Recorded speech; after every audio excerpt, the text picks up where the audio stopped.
Welcome back, and I hope you've had a great week and actually done some thinking and some exploring.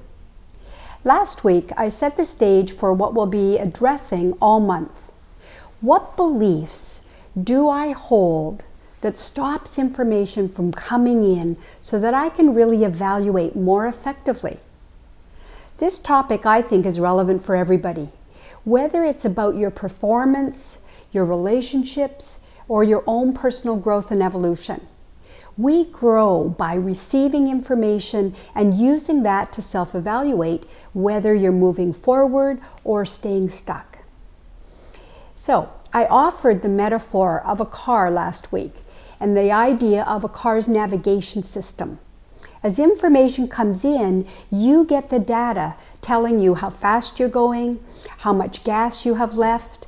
This data is critical, and it would be insane for you to cover up the dials and the readouts so that you didn't know what was going on. The difference between us and a car is that the car has no feelings or agenda. It's got nothing to protect or avoid. It's literally a reporting system telling you basically what's happening. So clearly we are different. But my question is our difference serving us?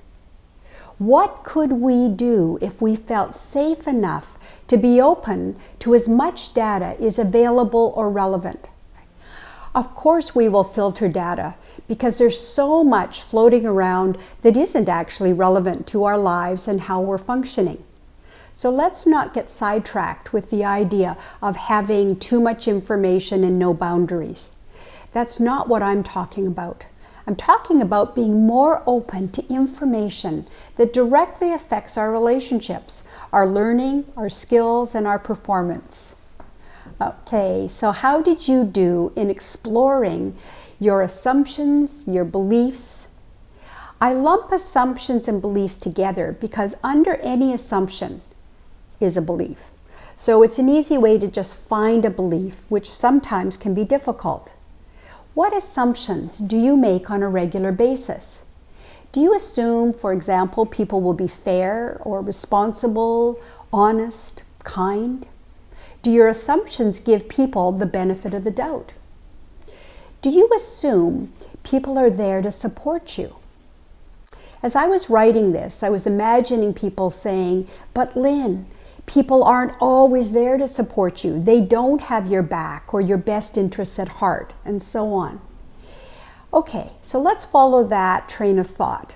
So if I believe people are not there to support me, then how do I behave? If I believe that, well, naturally, I would make sure that I'm looking out for me because I assume somebody else isn't. And while I'm doing that, I'll sort of not be noticing what others actually might be doing that is supportive. Does that ring any bells? In fact, I might actually be discouraging people from helping me because I don't want to get my hopes up. I don't want to be dependent. And I know this can seem sensible and a good way to proceed, but it actually guarantees I will be on my own and provides the data that the limiting belief is true. So this is what people really mean when they say self-fulfilling prophecy. I'm making that come true. Byron Katie has a process of inquiry called the work. And it is a wonderful way to examine thoughts, beliefs, assumptions, anything that basically contradicts reality.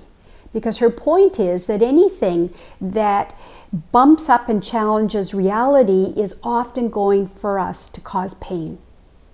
So I think it's really a powerful process for us to inquire into what am I thinking and feeling that is flying in opposition to what life is actually showing me. I want to tell you about my mom when my dad died. And it was a very big shock for all of us. I was only in my late 20s. And for my mom, it was an enormous shock, even though my dad had been ill for 6 months. When it actually happened, she was just devastated.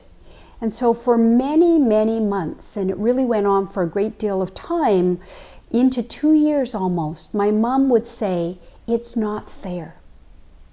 It's not fair.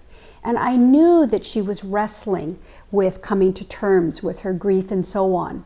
But one day I said to her, you know, Mom, I can't believe that you actually are holding on to this idea of fair.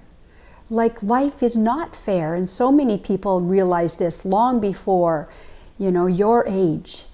And she said, it's true. But she was trying to come to terms with the loss. And so when I think of Byron Katie's work, I imagine that if she had been sitting with my mom, she would have said something along the lines of, is it true that it's not fair? Said very compassionately, I think what Byron Katie would be doing is inviting my mom to really examine the belief that it's not fair, because here it was, a reality. And eventually my mom really did get past that. She was able to move beyond the thought, it's not fair, to coming to terms with what is. And that really did free her. So when we look at beliefs, they can either keep us stuck or they can open doors and windows.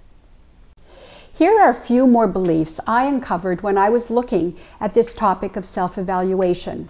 I'm going to give you the negative first and then a version that's more empowering, more positive, I think.